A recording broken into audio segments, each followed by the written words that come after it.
Hello, and welcome back, or welcome to a Mental Break podcast. I'm your host, Taylor Simpson, and on today's episode, I have a very lovely and wonderful guest. She's super talented, super beautiful, super awesome, super caring, super illustrious. I do this every time when I try to intro a guest. I just come with random fucking adjectives. Just, the keywords. Yeah. I have my friend Ice on the show. Ice, what's up?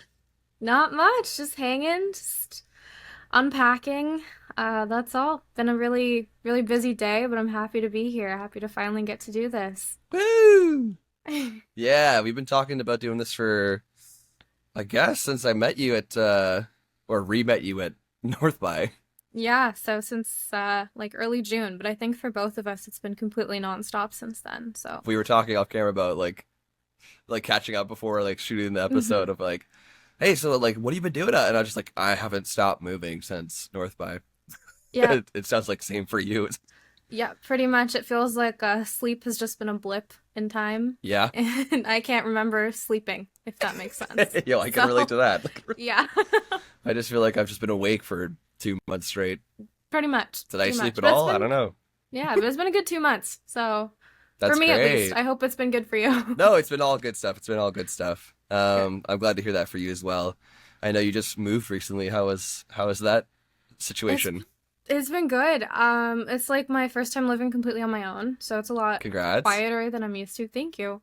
But yeah, I'm just in the process of unpacking the last boxes, which is always the annoying little stuff that you don't want to put away, and right. It's just piles of annoyance that just keep piling up, and you move them from box to box. But I'm getting that all out of the way the next 2 days, so I think by the end of the weekend I'll be fully settled in. Fully moved in, yeah. Fully moved in. I got my posters going up soon and all that, so I'm excited. Yeah, there you go. Yeah. Then you can start the fun process of decorating and reorganizing and all the feng shui stuff. Yeah, that's the best part of moving into a new place. Yeah, for sure, because right now it's mostly just cardboard. It's just boxes everywhere. Just boxes, yeah.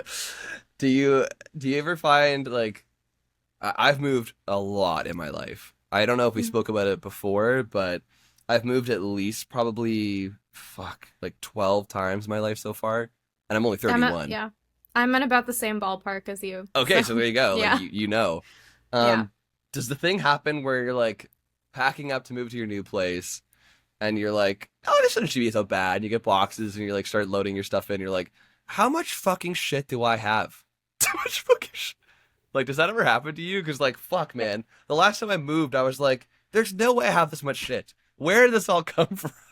No, exactly. When I was packing, I was away the weekend before I moved, because I was doing a work trip to BC for a music festival. And I was you know what? I planned to pack before, but I was I don't have that much stuff. I can just do it, in a day when I'm back. Because I've only lived at home for a year now. I was everything can go back in boxes. I have a system.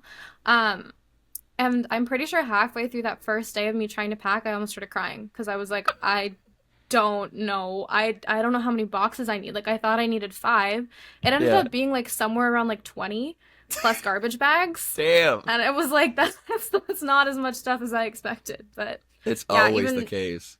Yeah, even moving in, I've had to toss some stuff out because I have a pretty spacious place. But you don't. Still. There's so much extra stuff. Yeah, you can get rid of it. So I did. Yeah, totally. Yeah, it's not until you move where you realize just really how much stuff you have that you accumulated over a certain amount of time. Mm-hmm. I feel if I tried to move now, because I've been in this place that I'm living in now for 4 years, can you imagine the amount of shit I've accumulated over the last 4 years, just subconsciously?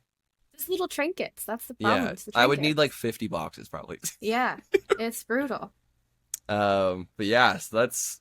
Yeah, I'm glad you can relate to that. Yeah, absolutely. The people watching this are what the hell?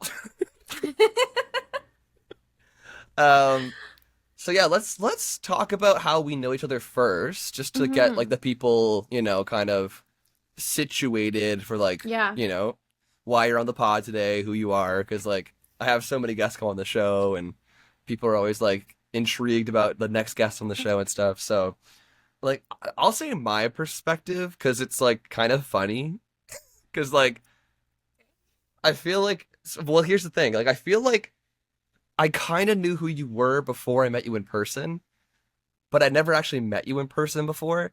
And then when I did meet you in person, I couldn't put the name to the face. Oh, I remember that.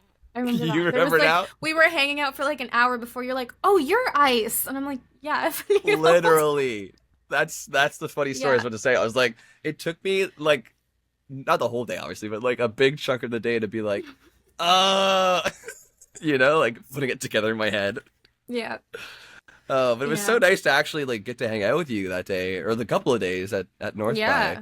I feel Yeah. like the whole group of us that we formed, our little North by family, which I Hmm. miss dearly, by the way. I do too. I do Our little too. North by fam was so cute, and Yeah.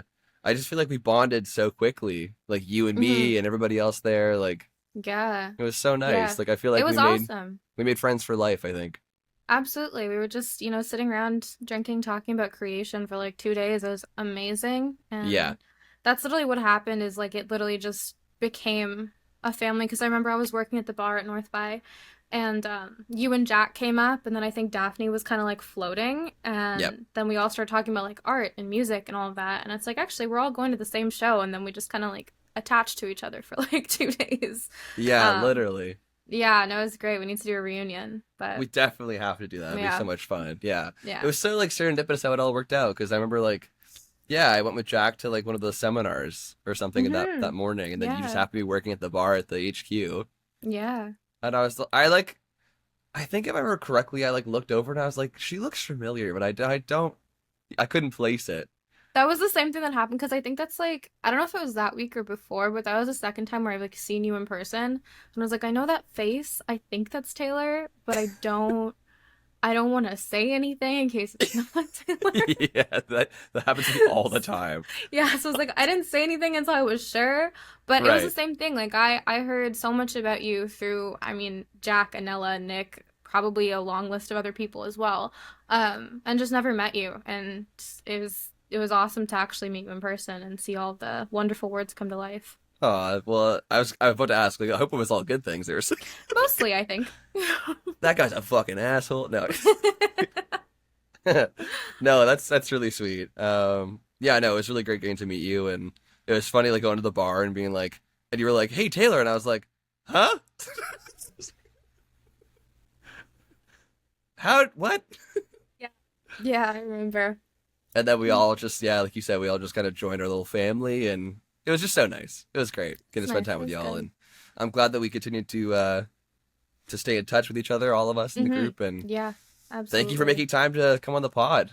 Yeah, I'm honestly so excited. I'm glad that I found time to do it because it was really important and I'm glad I could carve out a little crack of time to be here. Hell yeah. I mean, I appreciate it, and I'm sure the audience will appreciate it too once we get into it. But yeah, so that I mean that's how I kind of know Ice. Unless you have anything you want to add to No, I feel the like we history of covered the us. story. Yeah. Okay. Yeah. Yeah, so Ice and I have been friends for I guess a couple of months now. Mhm. Maybe technically longer because we knew each other before that, but I don't know. I feel like we've been like in the same like we've been floating in the same circles for a while. So, Yeah, it was friends bound to by happen eventually. extension. Yeah. Awesome, awesome. So yeah, maybe just tell the audience a little bit about yourself so that they kind of know who we're getting into today. Just give us Yeah, like a for brief sure. synopsis of who Ice is. For sure. Man, I only know how to answer this in job interviews, so I'll do my best. It's weird, But like being put on the spot, right? Being like, yeah. who I'm am like, who I? am I? But yeah, I'm Ice. I guess my history in the music industry specifically, I started playing writing really young. I grew up with my dad who was really big into music, introduced me to all different types of genres. Got into writing probably when I was like 10. Been writing since then, and then released a record, retracted the record, and then Oh, started working in management, promotions, that kind of stuff. And now I kind of work in PR, in promotions, and marketing, and trying to keep my foot in the industry as many ways as possible. I love artistry. I love creation. That's kind of my job and my hobby all together. So that's the best description of me I could possibly give you. where are you from? Everywhere, kind of. You're from everywhere? That's awesome. Kinda. Yeah, so I was born in Toronto, Okay. lived here for 3 years, and then moved out to BC. Lived there Oh until I shit. was 10. Yeah, I was actually homeschooled out there for those 7 years that I was there, Oh which is wow. amazing. Interesting. Yeah, Cool. saw a lot of the scenery, did a lot of fun little excursions Whereabouts around in BC BC. were you? I was do you know where like Abbotsford, Surrey, that kind of Yep. area is? Yep. So I was about 30 minutes out of there in Aldergrove. Okay. Um, so Cool. I lived there for a bit. I lived in Richmond for a bit, and then I know I Richmond. yeah. I know Richmond. Do you know Richmond? Well, I don't know Richmond like that, but I know I You know know I've Richmond. heard of Richmond. Yeah, fair enough. Fair enough. But yeah, and then I think my mom may correct me on this, but I think we lived in North Van for a little bit. But yeah, so I was out there. I used to spend a couple summers out around Surrey, White Rock area because my grandmother lived there. But yeah, and then moved back to Toronto when I was 10, and I've been here since. Both my parents are grew up in Pakistan, moved here when they were like in high school, middle school, so they went to like did finish their schooling here, did post grads here, or did undergrads here and all that. So yeah, Nice. That's yeah. awesome. I, my immediate question, which is so funny, Oh was no, when you're talking about living in BC, I was like, why did you move back? that's so valid. That's such a valid question, and I wish my parents actually had an answer because like I couldn't tell you. They say it's for family, but honestly, we have family in both places. I was like, Right. I love them. I great love for my grandparents, but like also we have grandparents there, so that couldn't be it.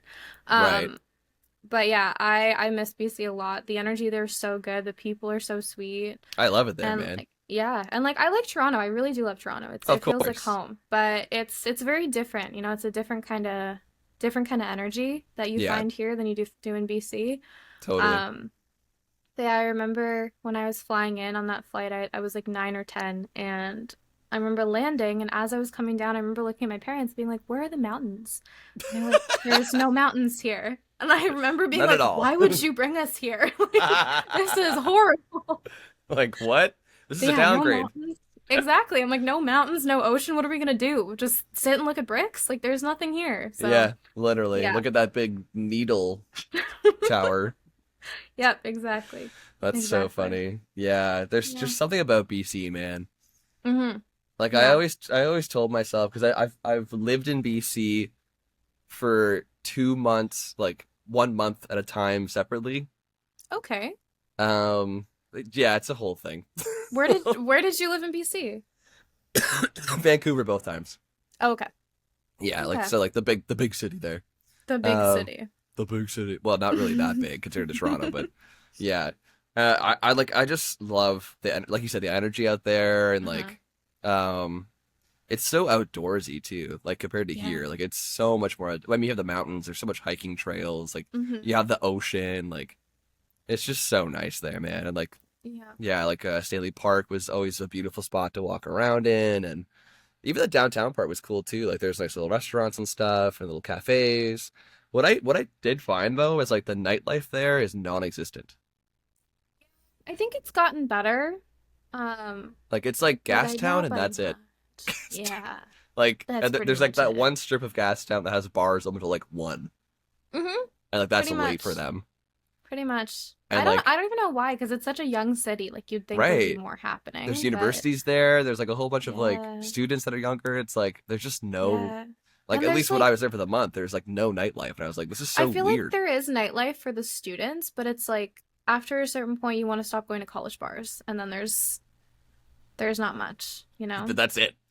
That's There's it. like at least from my experience, like there was like that one Yeah. strip on in Gastown that had like some Mm-hmm. pretty cool bars open late, but like you'd Yeah. be hard pressed to find anything outside of that that's open later than like 12. Yeah, Gastown's kind of the go-to as far as I remember. Yeah. But And then you I don't think I've like gone out in Vancouver probably since I was like probably in like 3 years. So so it's been a minute for you. Yeah. it's been a minute, and I feel like things shift during after COVID. It could be an entirely new Totally. city, you know? Totally. Yeah. Yeah. I went there like previous to the pandemic and then after the pandemic. Mm-hmm. So I got like two kind of different experiences, I guess. So like maybe Yeah. that's why it ended up being the way it was, but Yeah, it's hard to possibly. say. But yeah, I think the only But time I yeah. went there before, like the last time I went there before the pandemic, I was 17. So I was like, there's no, Oh wow, yeah. Nothing to So speak that's of then. you're like, I'm just here. I'm just well, that's Yeah, awesome. couldn't tell you. Before we go off of the whole tangent about BC, because I could talk about BC forever probably. Oh yeah. Let's dive into the matter at hand. The whole reason Yeah. why we're here today, the mental Hmm. health aspect. So as you Absolutely. know, Ice, this pod is about breaking down the stigma, the barriers surrounding the conversation around mental health.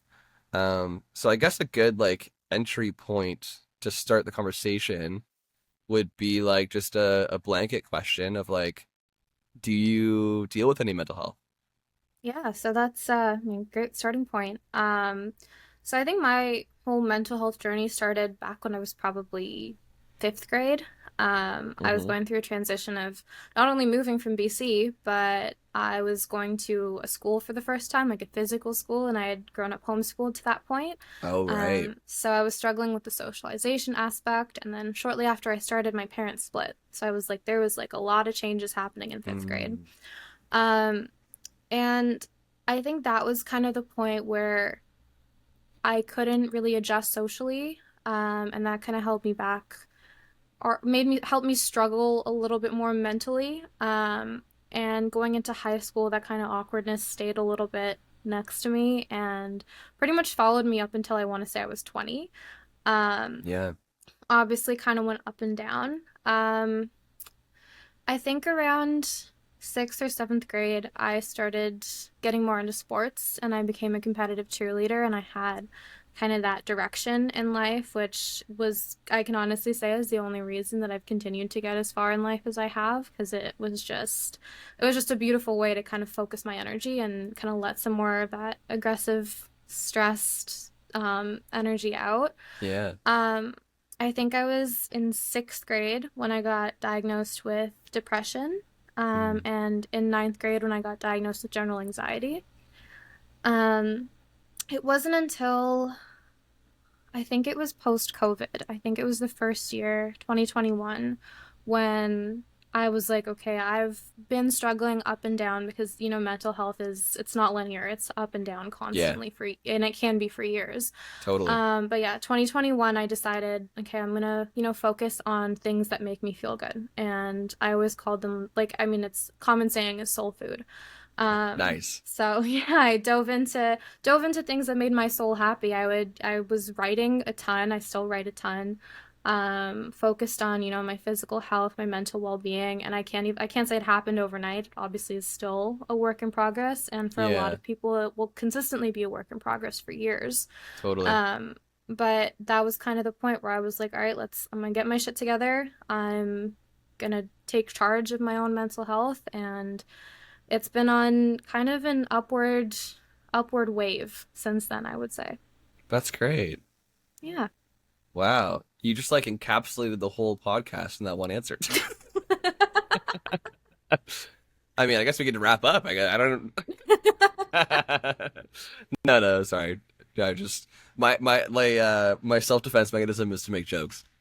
Yeah, you know what? Jokes are fun. Jokes are fun. You're good. We can Um, laugh it off. no, but that's honestly like great. Thank you for sharing all that. Mhm. I guess I'm so interested to dive in Yeah, specifically to each of those points that you brought up. of course. Um, Interesting that you so did you notice these signs of the depression when you were that young in grade 5 and grade 9, like with the anxiety and Kind of stuff? did.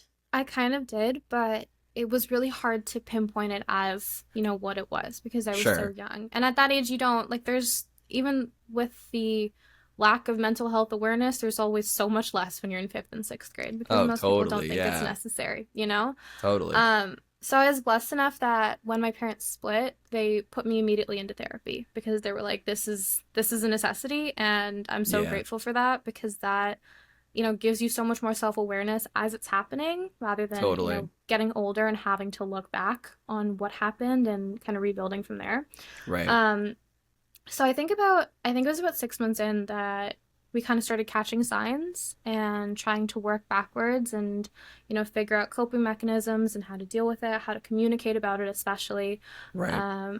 So that was Yeah, I think with the help of my therapist and the support of my mom especially, Yeah, we were able to kind of catch those signs early. But of course, when you're that young, it's hard. it's Yeah, it's hard, and especially as like a parent or a teacher and all that, it's hard to kind of take seriously because you don't expect it to be serious when someone's right, that young, you know? right, And even myself, I didn't expect it to be serious because I'm like, I was playing with Barbie dolls last week. Like, why? Where is this coming from? You know, right. what is Yeah. happening with these feelings? What Why are do I these feel? feelings? Yeah, Yeah, it's like there's all these like big grown up emotions that you're feeling, but you can't make grown up sense of them because you're so young, you know? totally. Yeah, and you don't really have Um, the perception of it either at that age. exactly, It's exactly. So hard, you or perspective. I'm sorry.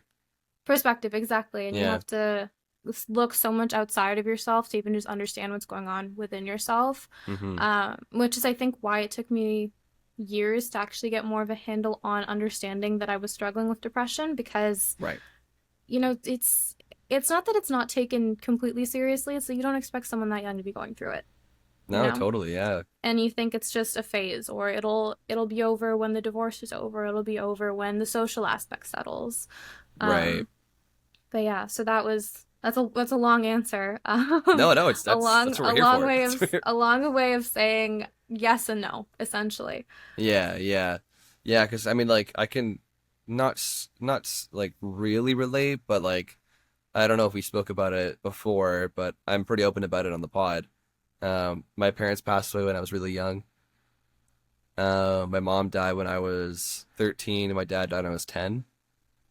And so that's what is that like fucking grade 4 and grade 6 or something like that for me, something around that time. So it's like kind of similar to the timeline of yours of like being that age and having to deal with all these like crazy emotions and like not really having the perspective or foresight to understand any of it, right? But I was lucky enough to, have my aunt, adopt my brother and I and like put us into therapy when we were younger and then get the diagnosis when we were younger. So it's like it was hard to understand back then and like obviously, you know, it was quite a journey like you said to get to the point of understanding, but at least I had the foundation built when I was younger to like work towards a certain goal of managing it or whatever.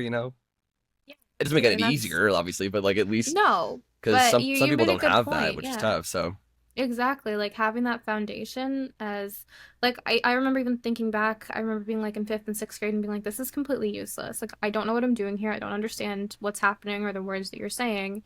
And right, like as you said, looking back, it laid such a perfect foundation that right, I'm sure you can also say like you would be in a different position had you not had that immediate support and therapy and 100%. that support from your aunt. Yeah.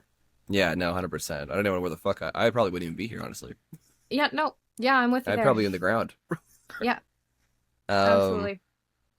so it's interesting that you brought up the whole like awkwardness, anxiety part of it, because I mean, meeting you now, like I would have never have known. Like you're a social butterfly. Yeah, I seriously am. I actually was messaging someone right before we got on call because I was like I struggled with severe social anxiety for years to the point where Yeah. I'm pretty sure I missed half of sixth grade, most of 10th grade, and a good Oh few chunks God. of the other years. Yeah, like I was like school's just not happening for me. It was really brutal. Right. Um, and part of me wants to say that I grew out of it, but I would say that I more so grew into myself. Um, because a lot of my social anxiety came from, the struggle of adjusting to socializing with people that were first of all my age, which is something that I didn't have when I was homeschooled. Everyone was kind of between the ages of 6 to 17. So you communicate with in a lot of different ways with people from many different walks of life, whereas I Right. was in a private school and everyone kind of had a similar story except for me. Right. I was kind of just placed in there. Um, so a lot of it started to shift away as I started to understand my place within myself rather than my place in the world.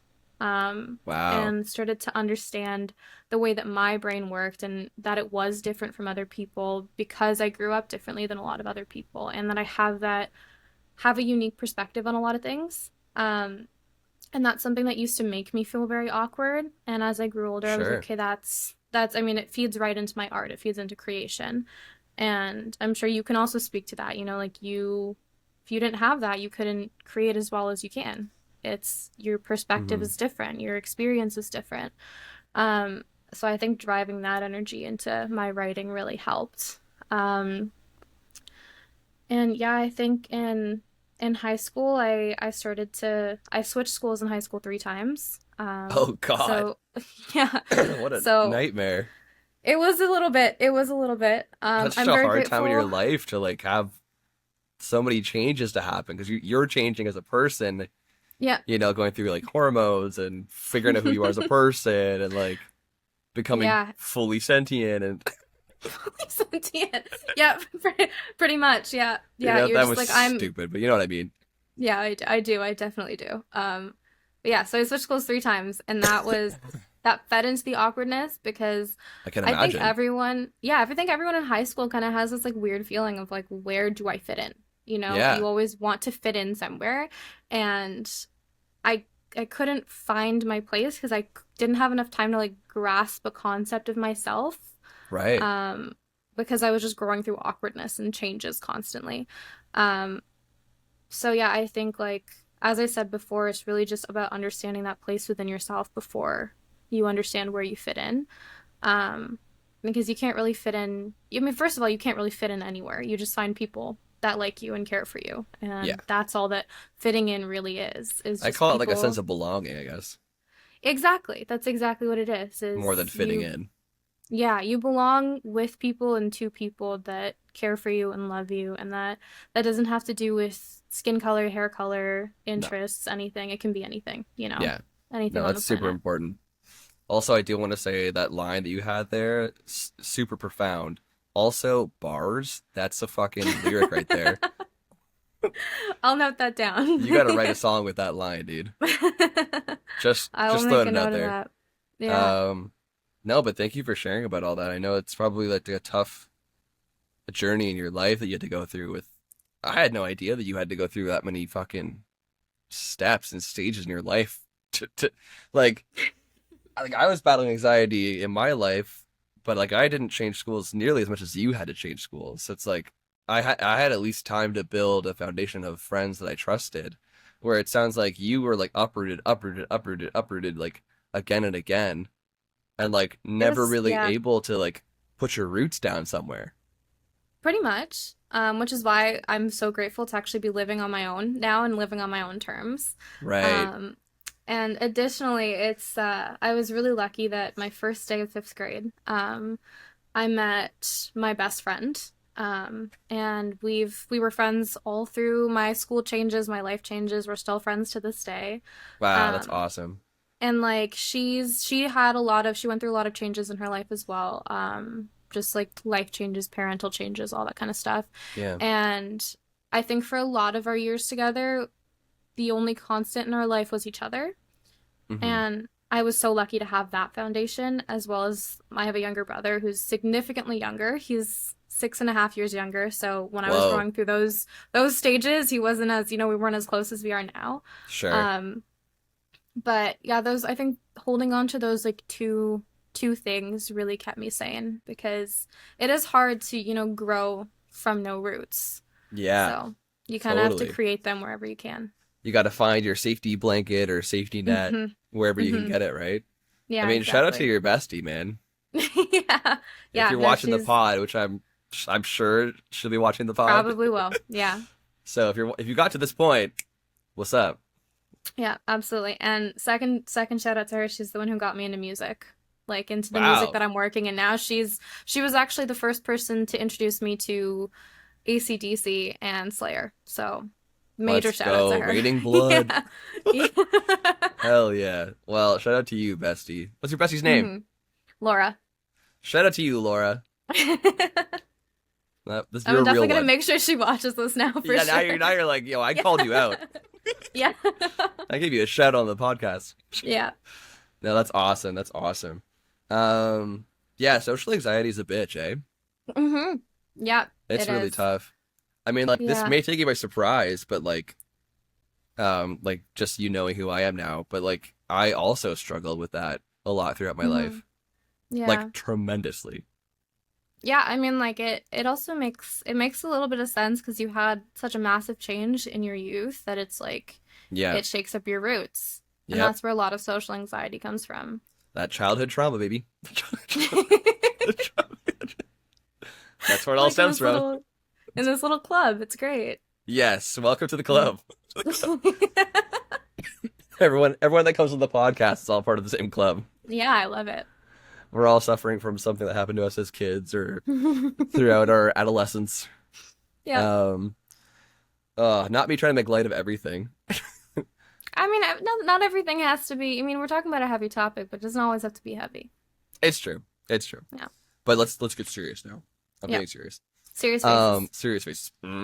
Uh, yeah. So I mean, well, we talked about the social anxiety. That's a huge factor in your life. It sounds like ice that you battled through that stuff.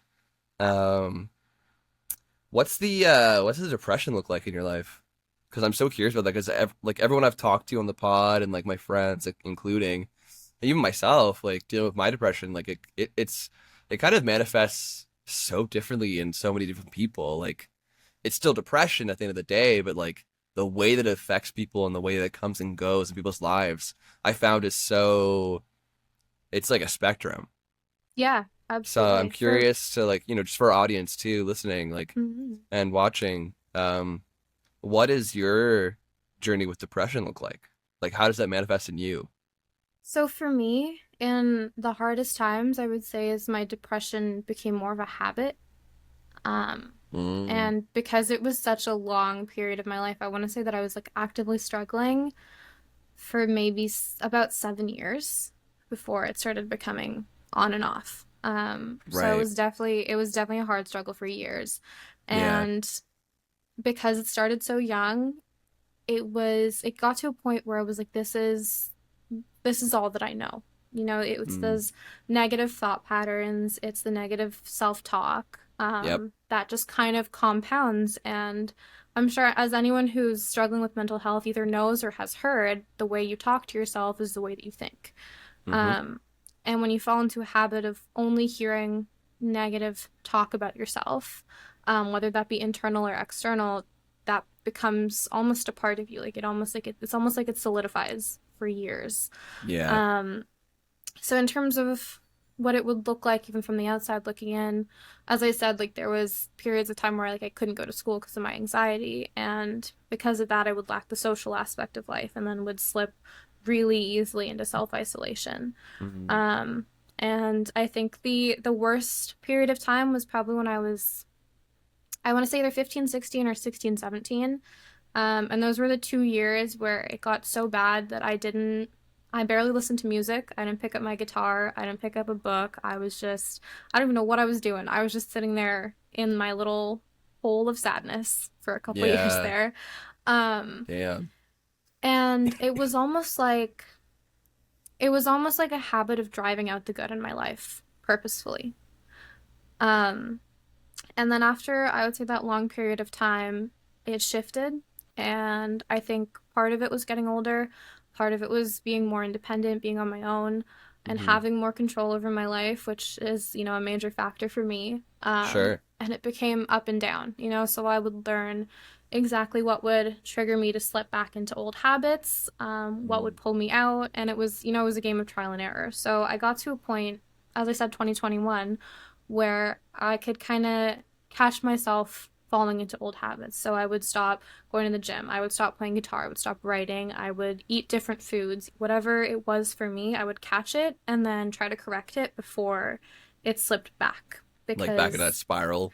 exactly, exactly. So it's like that old saying, old habits die hard. And it's strange Mm, talking about depression as a habit because it's often spoken about as a disease or an illness, which it definitely is. it is for sure, but I can see why you would view it that way Yeah, as a because in a habit. sense, exactly, in a sense, it can also be almost an addiction Hmm. because of how it works in your brain. You know, it's you go back to it because it's comfortable, it feels safe because it's been there, it's always been there, Always been and there, yeah. it's always an easy thing to resort to. And when Right. you are depressed, happiness feels so hard. Even just thinking about it, the concept of it, the idea of that ever being a part of your life feels Hmm. absolutely obscene to think about. It So also might be like yeah, I I think know for me, like it's like the terrifying feeling of it slipping away, yeah, like the happiness. yeah, You know what I mean? exactly. Because Because you're in this like yeah. sludgy, hate myself kind of negative downward spiral, and it's like a Hmm. constant in your life, especially in the Hmm. darkest moments, that Yeah. anytime you see a glimpse of it, you're like, oh no, I can't, because like, what if it goes away and then like I feel worse? Like it's scary. Yeah, absolutely. Because you don't want to fall into the hope Mm, because sometimes hope can easily so easily turn hopeless when you're struggling with depression. right. You know, hope isn't always just hope. It isn't just, oh, it's going to get better. It's not always just a light at the end of the tunnel. It's like, I don't know, like you know it's there, you hope it's there, but you don't want to look at it, you know? Right. Yeah. Um, but I think for me the key was finding exactly what would help me not slip back in.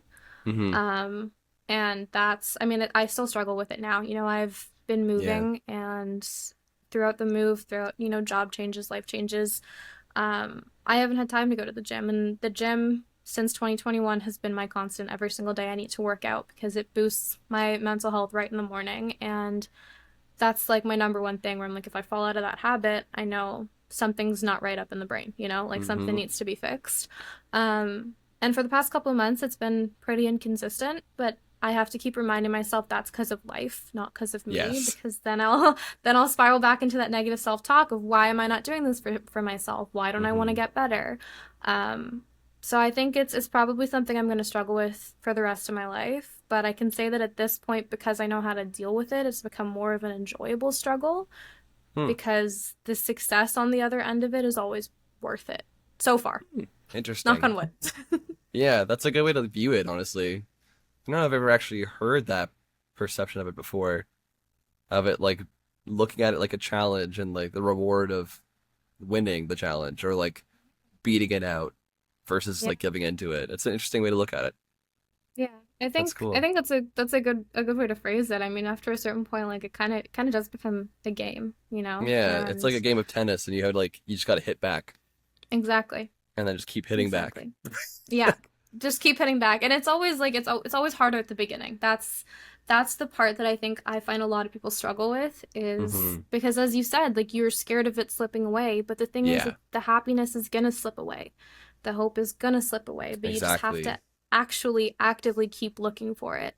Of course. And you know, it's that cycle of you have to keep looking for it, but on the other hand, you're depressed and you can't. So you Exactly. gotta somehow outbalance the depression with how many Hmm. times you come back to that search. Whether it's like it's not going to be in your darkest moments, but in your lightest moments, you have a bit of strength to do that, you know? Of course, of course. And it's like uh when you first realize it happening, it's like you don't know how to play tennis. Yeah, You got to learn to play tennis. exactly. And Exactly. Like, as the years go, this is a stupid metaphor. no, as but the it makes perfect as the sense. It years go makes on, total you become a sense. better tennis player, and then you know how to like Yeah, serve back and exactly. start winning some points. Exactly. And then you win the whole game. Then you win the series. Well, I mean, then you're And then dead. it's cake. Okay, well, Jeez, I'm sorry. oh my God. um, like as like bubbly and like fun as I am, I'm actually like internally a pessimist. Really? Yeah, like hardcore. But I think Interesting. that's what fuels me to like keep going is that like because I know that I'm such a pessimist. So it's like again going back to the tennis thing, it's like I'm trying to like volley my pessimism. Okay. Well, Um, that's yeah. I mean, that makes sense because then again, it's that same struggle. Because even if you're not actively struggling with it, it's that habit. yeah. I also like I like to think that it grounds me. My Yeah. my pessimism grounds me in reality. But I got to keep it I in mean, check then you're though. But then you're a realist, not a pessimist, That there you go. right? That's the term I was There looking you for. go. Maybe not a pessimist. Maybe I'm a realist. Yeah, Yeah. yeah. What would you say you are? I would say I'm an optimist. Nice. To the point where it gets me in trouble sometimes, but Uh-oh. I wouldn't change it. I wouldn't change it. Are you what they call a toxic optimist? Thankfully, no. I hope not. But no, I like 'Cause I met those people and they're interesting. terrifying. Okay, yeah, interesting's a good word. Well, I didn't want to, Um, in case someone's watching that is a toxic. Maybe they don't know they're toxic, optimistic though. So I think that's the big thing though, is you don't know. I don't think they And it's the same realize. thing Yeah. with toxic pessimism. You never pessimism, I didn't say that right, but toxic pessimism is just the other end of the spectrum. Mm-hmm. Yeah. Luckily, I'm Um, not that. yeah. So there you go. Because you're at least self-aware that you are a pessimist. Yes. Yeah. Yeah, Exactly. self-awareness is the key. Is definitely key for sure. Yeah. Well, thank you so much, Ice, for elaborating on that. I mean, like, Yeah. depression is jokes aside, like it is definitely like a serious matter, and it affects everybody so differently, and so it's always interesting. Maybe not interesting is the right word, but it's definitely like eye-opening to hear other people's stories and journeys of how they've dealt with it and how it manifests in their life. And the thing that always pisses me off too, Ice, is that like, or maybe not pisses me off, but just like people don't understand fully on the outside if they don't deal with this, and there's like this whole like subculture of people still that I think it's getting better. I think it's getting much better. I think we've come huge strides since where this mentality kind of came from, but you still see people today that are just like, oh, you're just sad. You're not depressed, you're just sad. And, like, you'll get over it. And it's like, you don't understand. Like, you don't get that, like, yeah, I've been sad, but like I get sad when my hockey team loses the game. Yeah. I get sad when I perform a bad gig. I get sad when like, that's sad. So like, tell me what this is, because this is not that. You know what I mean? Like, and so it's nice that like we're able, you and I, and a lot of my guests, and there's a lot of movement happening, which is I'm glad to be a part of people opening up more about depression and making it more accessible and teaching people about what it's really like and how it's not just you're upset and like one day that it's you're back to normal again. It's like, no, like, this is a for most people this is a lifelong battle. Like, it's an illness, it's a disease, it's whatever you want to call it, but it's like it's a chemical imbalance in your brain that takes a long time to manage. Yeah. And Absolutely. yeah, like the way that I view it, and like I've said this so many times on the podcast, so audience, I apologize, but like I haven't said to Ice, so like let me have a pass, okay? The way that I always think about it is, have you ever seen the movie The Shining? Yes. Okay, so you know the twins, right? The girls that are in the hallway. So Yeah. that's how I imagine in my brain of like the depression and anxiety are the evil twins in the hallway, and Yeah. they just run the show in there. Yeah. No, I understand. I know exactly what you mean. And Right? So actually, it's that like, reminded me of something I saw earlier because I got diagnosed with ADHD about 5 years ago. oh wow. Um, and I saw this little thing on Instagram that said ADHD is a lot easier when you think of ADHD as just a little elf in your brain that's trying to be helpful but is actually just really drunk. Like, yeah. Yeah, That's so it's so the evil good. twins and my little elf. That's exactly what There you it is. go. That's the Yeah. whole family's there. The whole family together. The Yeah. twin evil sisters and the fucking drunk elf. The drunk elf. Yeah. I love that. That's awesome. Yeah. I mean, it's not But yeah, awesome, but it's funny. but it's fun. It's a fun little game we play. Yeah. Um, yeah, but I think ADHD. it's Wow, interesting. yeah, So you were yeah. diagnosed 5 years ago with that? How old am I? 6 years? 6 years ago. Six 6 years years ago. ago. Wow. hmm And are you on any medication for it at all, or? No, so I thought about it. I Yeah. was going to when I was in 12th grade, and I had been on medication for depression for so long, and that was my first year fully off of it. Okay. So I think we kind of made this collective decision that I was like, my grades are fine. I'm struggling, but not struggling so much that like I'm falling apart. And the school that I was at was actually really supportive about mental health and those kinds of struggles. So, Wow, that's as I good. mentioned, I also struggled with social anxiety, Yep. and social anxiety and ADHD means that I got overstimulated constantly. So, Right. I Jesus. was I was lucky enough to have a couple teachers that were really understanding about that. And for whatever reason, my school decided to have a nap room, which was I was so grateful for. Um, because so there was a lot of times where I was in class and I was like, okay, like I'm feeling a lot of feelings. I'm gonna go take a nap or I'm gonna go for a walk. Mm-hmm. And I had a couple teachers that were so helpful about that and so receptive to that. They were like, we totally understand. Do what you got to do. Come back in when you're ready. Um, Wow, that's and awesome. yeah, and then I think going into university is when I considered it the strongest that I ever had because I studied philosophy. And that was a crap ton of reading all the Yeah. time. No kidding.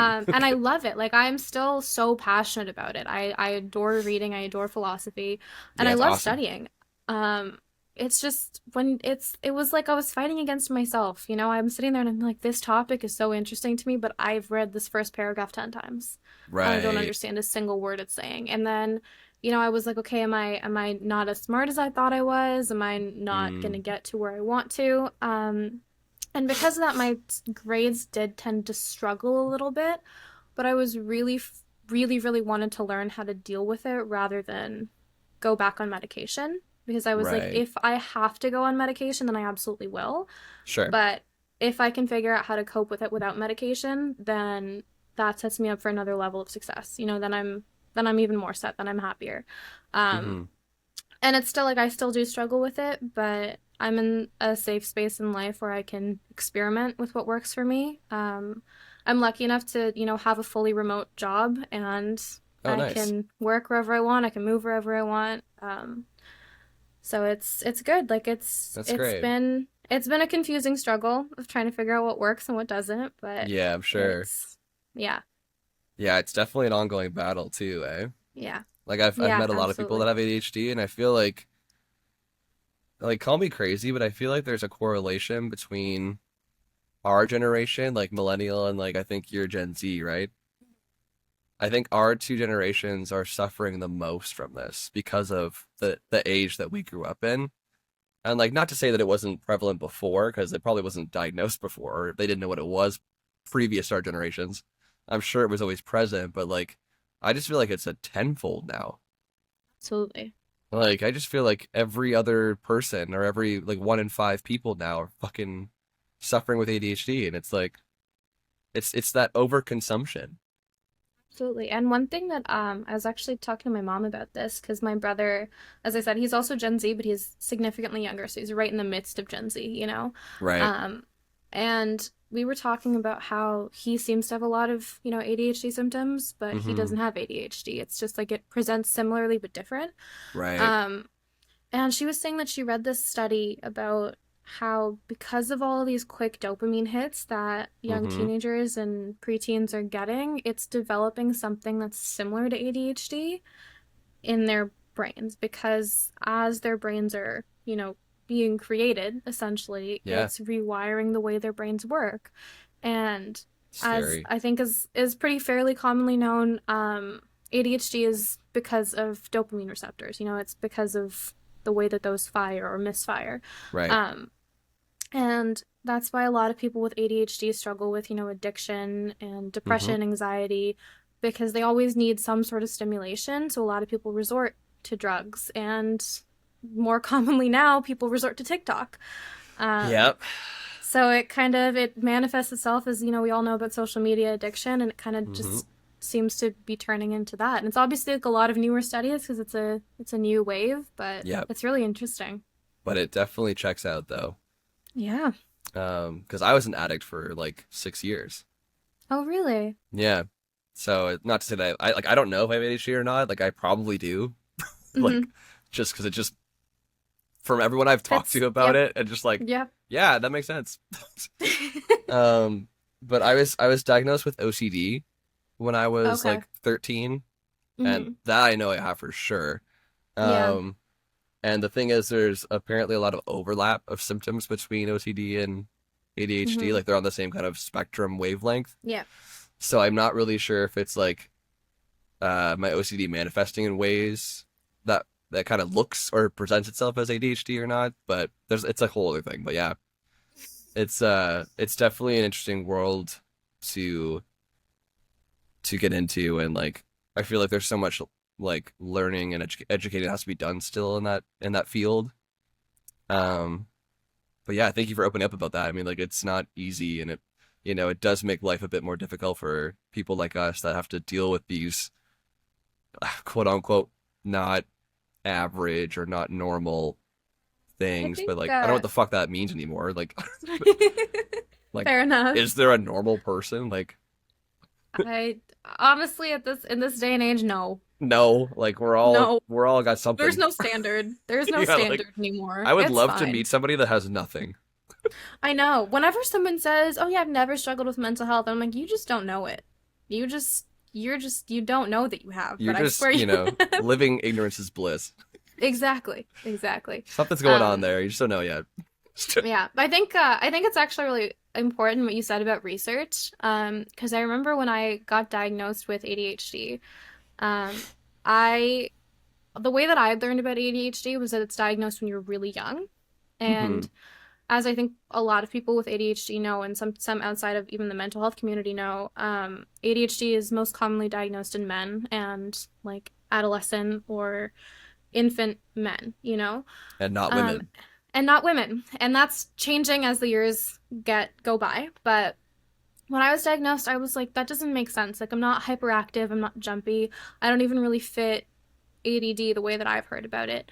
Right. Um, and my like the person who diagnosed me, the psychiatrist, that's the word, the psychiatrist explained to me that it presents really differently in women than it does in men, I've heard which about I that. didn't Yeah. know. Yeah, I'm still trying to learn more about it, but there's not Yeah. nearly enough research about it because I can It's honestly say tough. if you put me next to a man with ADHD, we would have similarities, but there wouldn't be a lot of overlap in terms of our tendencies and our tics and the way that that works, Right. Right. which I find really interesting. And it's also been a struggle as a woman with ADHD to kind of recognize yourself, if that makes sense, because Totally.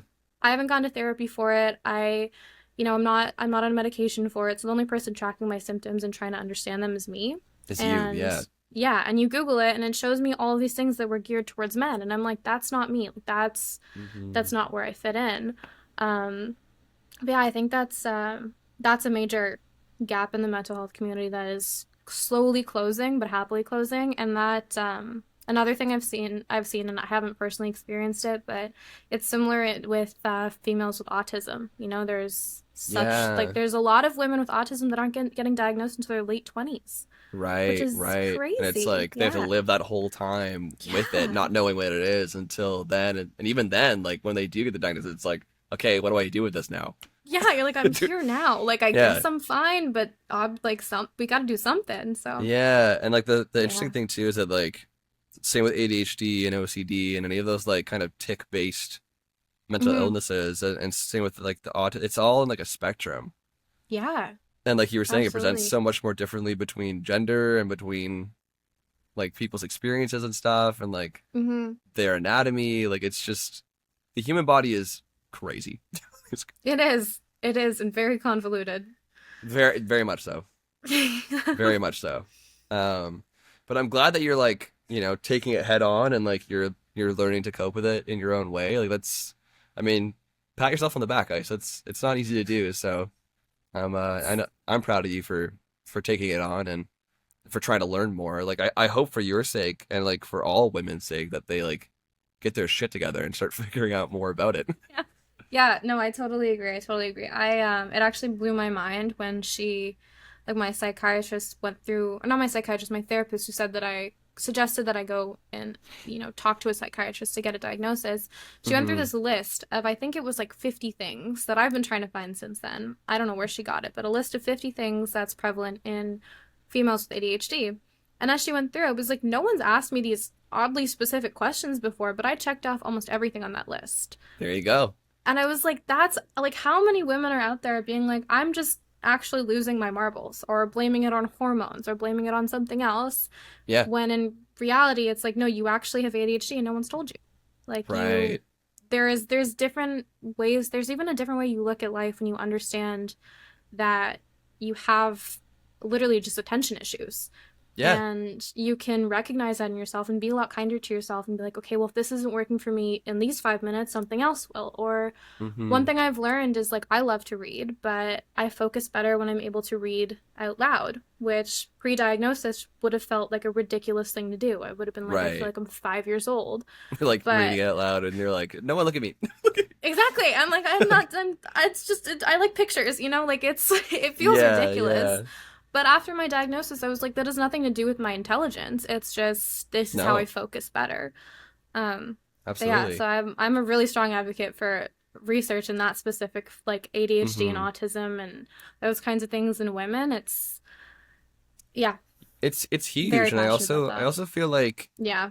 giving the diagnosis or allowing someone to find the diagnosis, like you said, kind of gives a sense of Hmm. clairvoyancy of like Absolutely. it's like sometimes it makes it harder for people because then it makes it real. And I totally Hmm. understand that side of the coin of like Yeah. maybe they don't want to know because then it becomes real to them and it becomes Yeah. overwhelming. But that's what therapy is for. Yes. Um, but at the other side of the coin, it's like I know for me personally, like when I got diagnosed, yes, I was too young to fully understand, but like as I got Mhm. older and I kept seeing therapists and psychiatrists and stuff and like I've been re-diagnosed older in my life as well. um, it really did set like a path for me of like, okay, now I understand what it is that I'm dealing with. It sucks, but now I know there's like avenues I can go down to manage it better Yeah. versus Yeah. like not knowing what it was and like trying anything and everything that wasn't working to fix it and like wasting my time and my energy on stuff that if I had just had the diagnosis, I would have been able to figure out what works more effectively.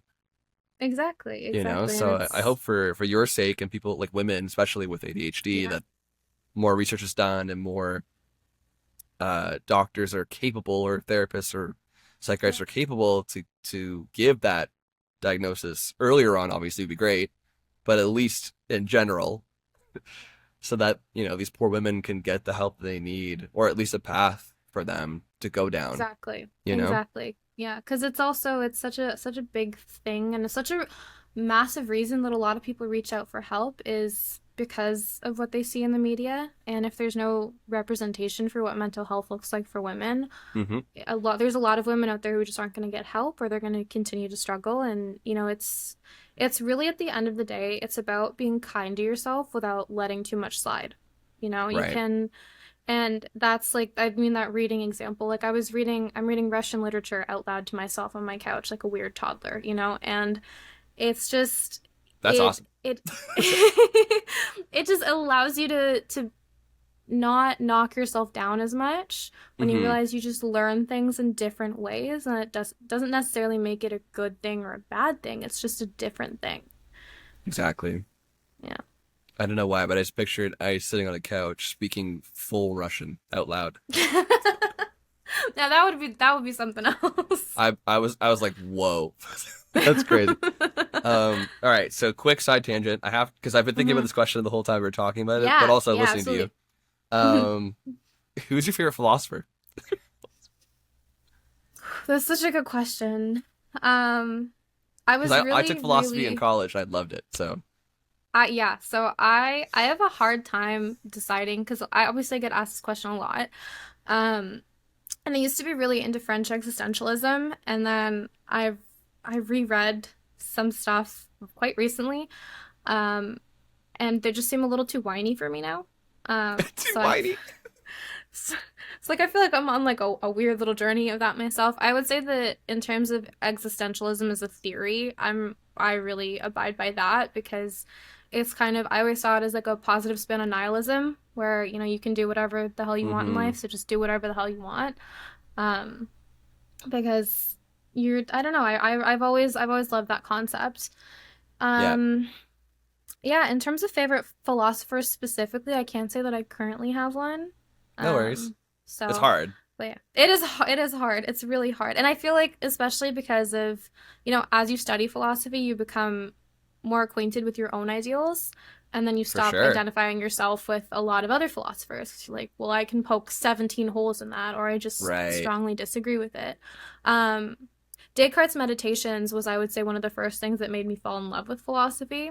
So if I like gun to my head had to answer, I would say Descartes.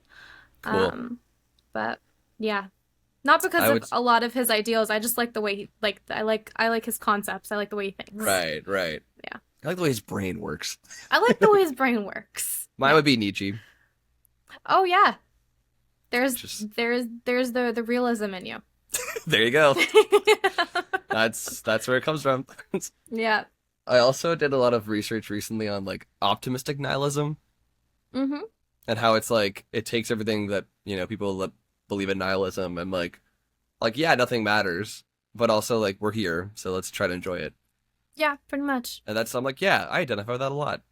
Yeah, exactly. The tricky slippery slope there is you don't want to fall too far into that and then Yeah, just the go pit on of a tangent nihilism. of ridiculous shit. Like Yeah, no, you want to avoid that, but I'm like yeah. I'm on the other side of the fence of nihilism. I'm like I'm still a nihilist, but I'm like I'm Just optimistically yeah. nihilist. Yeah, yeah, there you go. I'm like, yeah, nothing matters, but also I'm here, so I Nothing might as well, matters. whatever. Yeah. Exactly. Exactly. All right, I'm gonna try and rapid fire through these segments because I know you got to go soon. Yeah. We have 2 segments on the show. This is gonna be hard. I don't want to rapid fire through these, but No, it's cool. I can rapid fire answer. maybe bullet points. Yeah. Okay, first segment is called the real reels.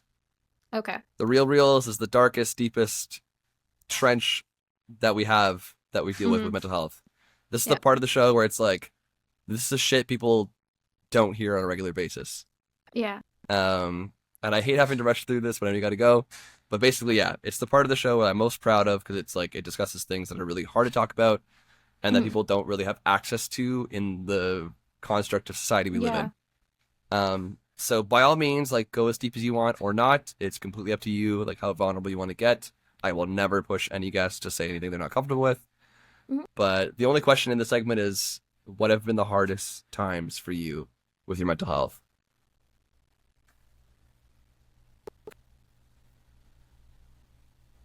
I think the hardest times for me was kind of that mid period of high school. Um, like as I mentioned, I switched schools a ton. I went through the couple years where I didn't, really do anything that I enjoyed. And during that period of time, I had some distance from a lot of my friends. I was struggling with an injury, not like a life-changing injury, but an injury that was bad enough that wouldn't allow me to play sports. So I didn't have that outlet. Mm-hmm. And because of the depression, I wouldn't allow myself the outlet of music or writing or anything. Um, and around that period of time, I fell really aggressively into the habit of smoking just a crap ton of weed all the time. Mm. Um, and it wasn't a long period of my life. It was only about 3 months, thankfully. But I would just constantly just day in, day out, and that was a habit that I fell into.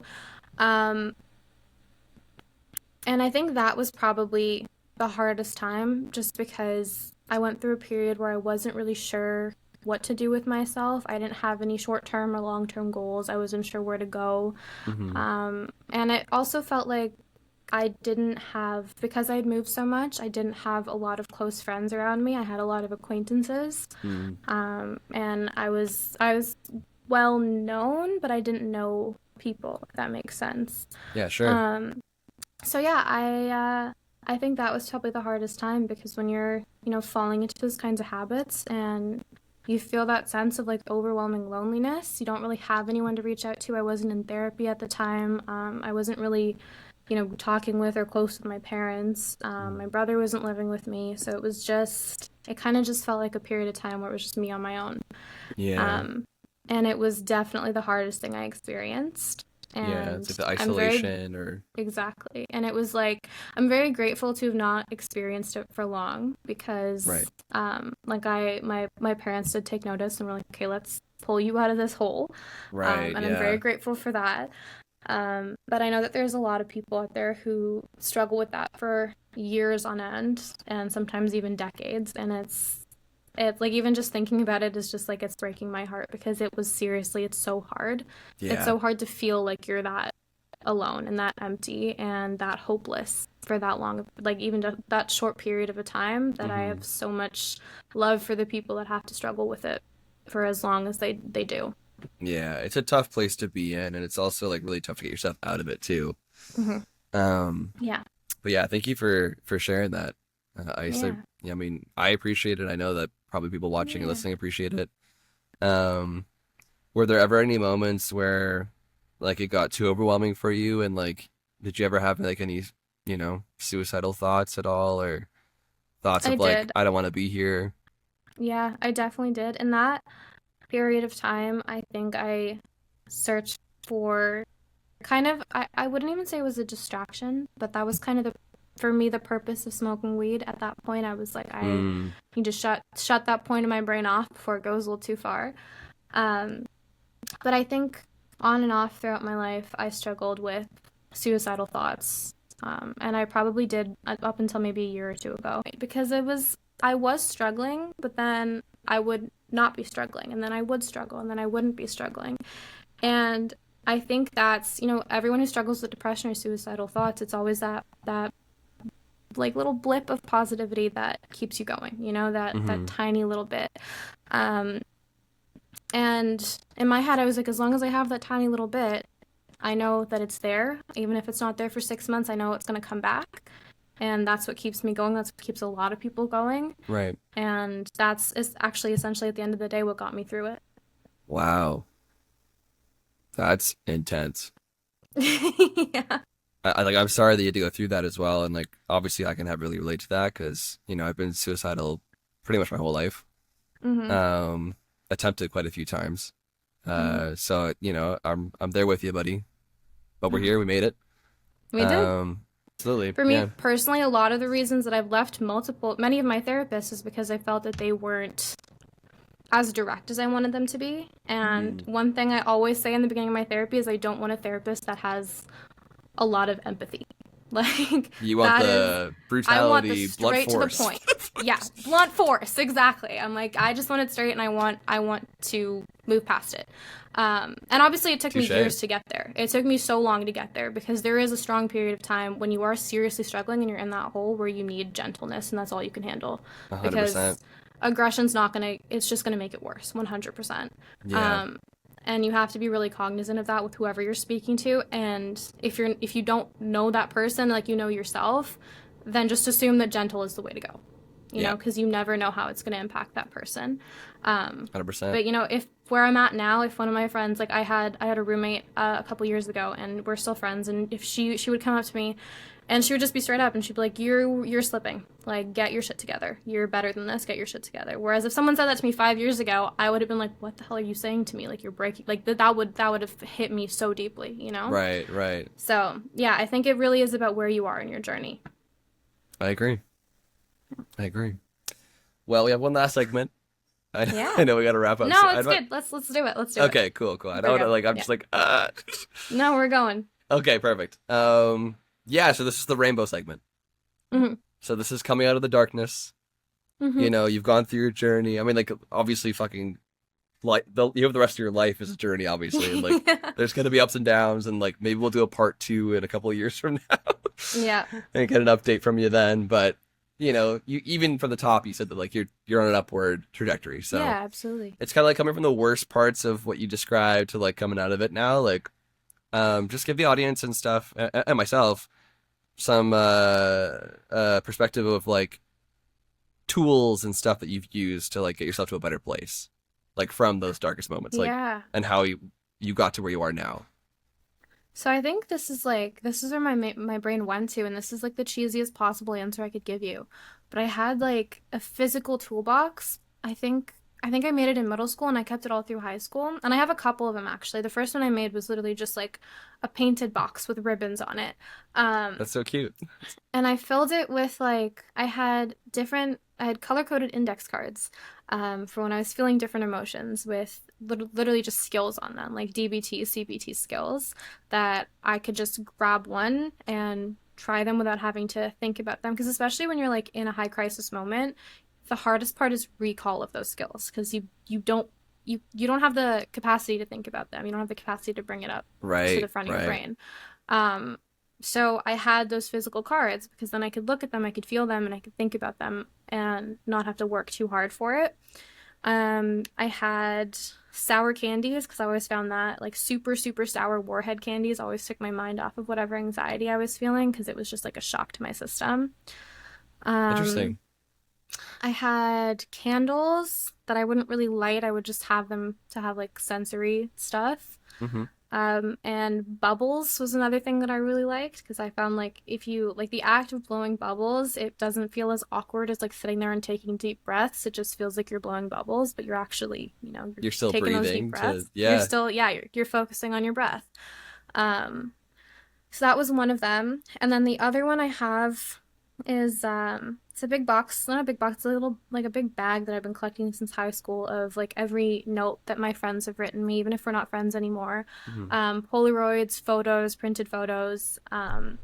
And I just keep that in a box because sometimes when you struggle with depression, those kinds of feelings, there's a lot of times where you feel unloved or unappreciated. Yeah. And even if those people don't appreciate you in the moment or you've fallen out of touch with them, you were still an important enough part of their life for them to tell you that you're important or to be there with you in a moment that was, captured in an image. And that in itself is so important and shouldn't be downplayed. So I keep all of those together as well.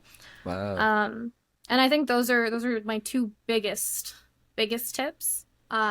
The third thing is I would say kindness is always important. Like Mm-hmm. kindness towards yourself is always important. I think that's said a lot in mental health, but it shouldn't be discounted.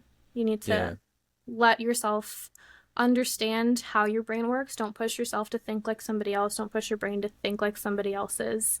Just exist as you are and understand your brain as it is instead of trying to change it. Because when you come from self-awareness and not even self-love, if you come from self-awareness, it'll take you a lot further than if you try to be something you're not. I, wow. I don't know what to say. That was fucking beautiful. Thank you. That was like such a good answer to that question. Thanks. And like the tools you had are so interesting. I don't think I've ever had somebody or like even heard of those little micro tools to get out of situations like that. That's great, man. Because I struggled with anxiety and I had so many like physical anxiety symptoms Mm-hmm. that distracting myself physically was the best way that I could get over it, you know? 100%, yeah. And that's like I like the sour candies, I cannot stress how much those worked. Yeah, yeah. Like, It's so because they're interesting you like say burning that. your It's like tongue. Yeah. it's not anything like super out there per se, but it's Mm-hmm. just like it's like the little things, but like you would never think about to do these things. And like you Yep. you found these little ways to help yourself get through these moments. It's like Mm-hmm. that's so uh I almost said the word clutch. That's so clutch. That's so interesting. Yeah, And and I I mean don't know, it's like great. I think I've thought about this a lot. I think there is people who struggle with childhood trauma especially versus people who don't. People who have had like a stable family life and like a stability growing up, these tools kind of come naturally to them or they're taught to them by their parents and they don't have to learn them. They're almost natural in them because of the way they were raised. Right. Um, and struggling with mental health and childhood trauma is really just having to teach yourself those things and figuring out what Hmm. works for you. Because often you'll have your parents do that for you as you're growing up, but Sure.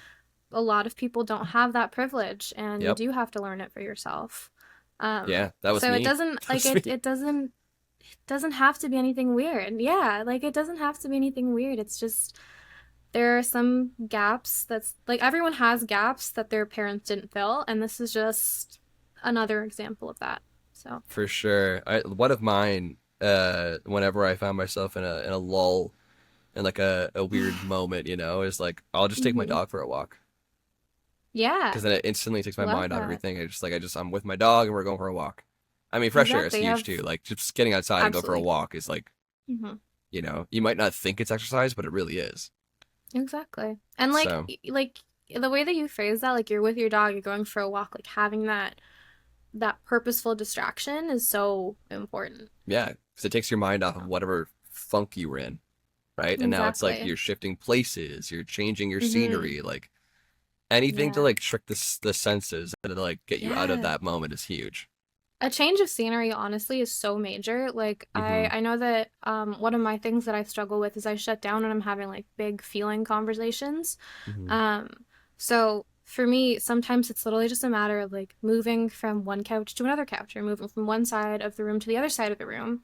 And Mm-hmm. it's almost like a reset in my brain. Like it's like we've restarted the conversation or restarted my senses, and I can come Yeah, at it from a different, like a calmer perspective almost. absolutely. It makes a big difference. Like as Yeah. little as like changing a couch, it's like so Mm-hmm. huge. Yeah. And like people just don't think about that, right? And it's hard to, Yeah. obviously. It's hard to like put yourself in that mindset, but Yeah. at the end of the day, it makes a big difference. Absolutely. Well, Ice, that's awesome. Yeah. Thank you so much for sharing your journey. Yeah. Thank you so Um, much for having me. dude, this was wonderful. What a great, I gotta say before we end, you are so well spoken. Oh, thank you. Like Thank you I so truly mean much. that. Like this whole time I was like, man, I sound like a sailor next to this like this person. I'm like so like street talk and you're like and this and this and this and I was like, wow, all right. You know what? That's the philosophy major. There you go. It's reorganized how I thought. That's what it is. I love that. No, but honestly, Ice, thank you so much for coming on the pod today Thank and sharing your experience, your journey, the tools you used to get out of some situations, your darkest moments. Like we covered a lot today. you. Yeah, we did. This is probably one of the biggest talks that I've had about my mental health journey, maybe ever. So, Well, that makes me so warm and happy to hear um, that we have this platform for people like yourself to come on to and allow these kind of conversations to happen. I It's think it's amazing what you're doing with your platform. Like, I think that this is a great way to do it. thank you. Yeah, I mean, like this just started off as me being bored in lockdown.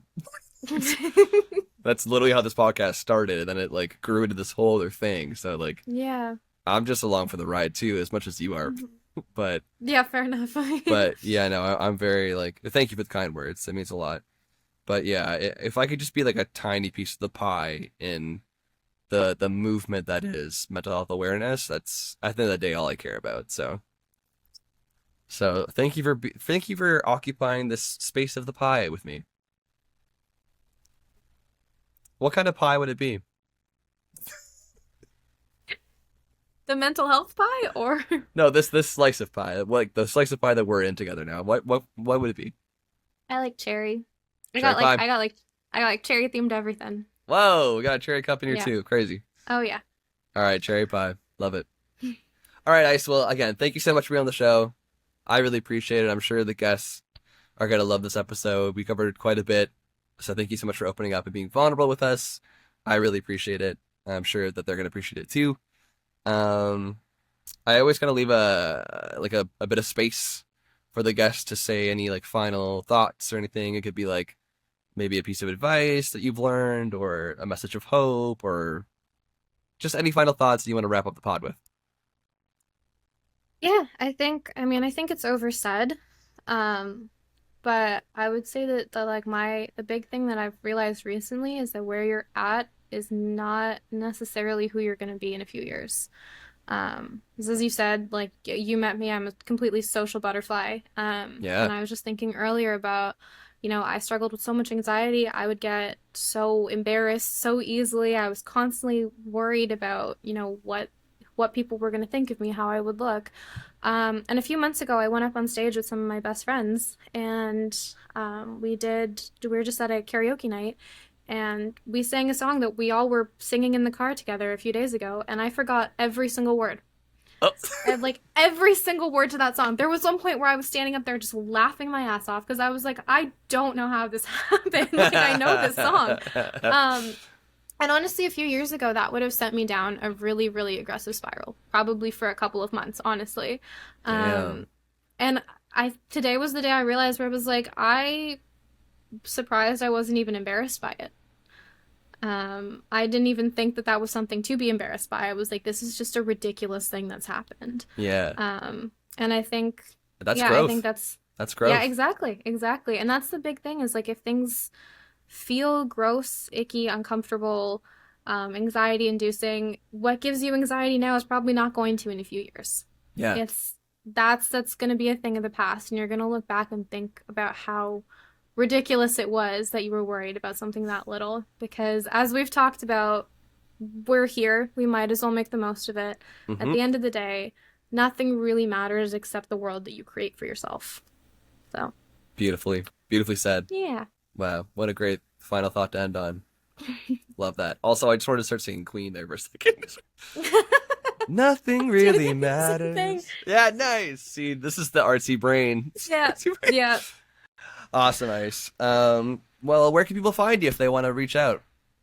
Yeah, I mean, just in my Instagram, hey, it's Ice with Heey, it's Ice on Instagram. That's where I am the most. Hell yeah. Go reach out to Ice. She's a wonderful Yeah, person. Absolutely wonderful thanks. person. I can vouch for her. She's a great person. You're not gonna message her, she'll be like, get out of here. No, any and all messages are welcome. Hell Come yeah. chat. Amazing. Well, thank you again so much, Ice. I really appreciate you Yeah, being on the thank show you. today.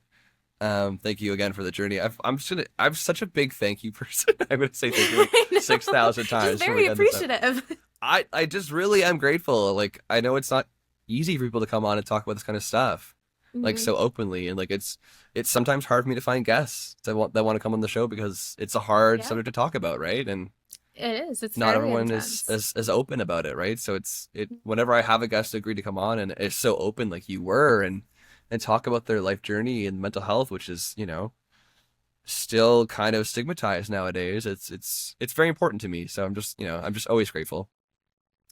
So I hope you know that.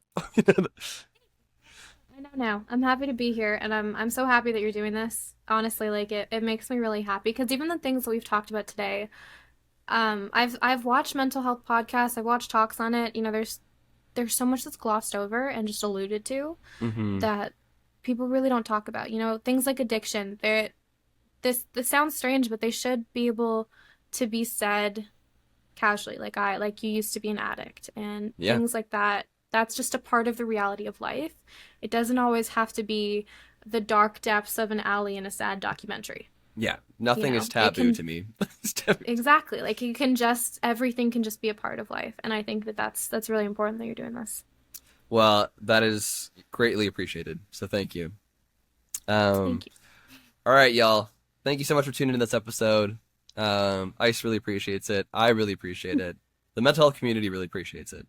So be sure, if you like this kind of content and you want to support it and help the message, to follow us on Spotify or wherever you listen to your podcasts. We're everywhere. Everywhere. Go listen to it and follow it, like it, share it, tell your friends. We also have a YouTube channel if you want to watch Ice and I talk. We were supposed to be in person, but now it's virtually. Yeah. But it's still Yeah. it's fine. It's Our still video. our faces are here. Yeah. So if you're more of a visual person like I am, I'd never listen to podcasts. I always watch podcasts because I'm more of a See, I visual listen to person. them. I like to listen to them. I listen to them when I get my nails done. So, Perfect. So you're the yeah. audio listener, I'm the visual. Yeah. But yeah, go check out the YouTube page, go subscribe there. If you want to follow us on Instagram, it's just at a mental break podcast. And I always leave with like a final little thing too. So what am I gonna say today? I'm gonna say, uh, go hug a tree. As goofy as that sounds, go do it. You're gonna feel great. Um, if you have a pet, take them for a walk. It could be a fucking iguana, a lizard, a cat, a dog, whatever. Go take them for a walk, or just take them outside if you have a rabbit or whatever. And the last one's gonna be call somebody you haven't spoke to in a while and tell them you love them. There you go. Those are my 3 missions for y'all. All right, signing out for now. Thank you guys so much for watching, and stay tuned for the next episode of Mental Break. Goodbye, everybody.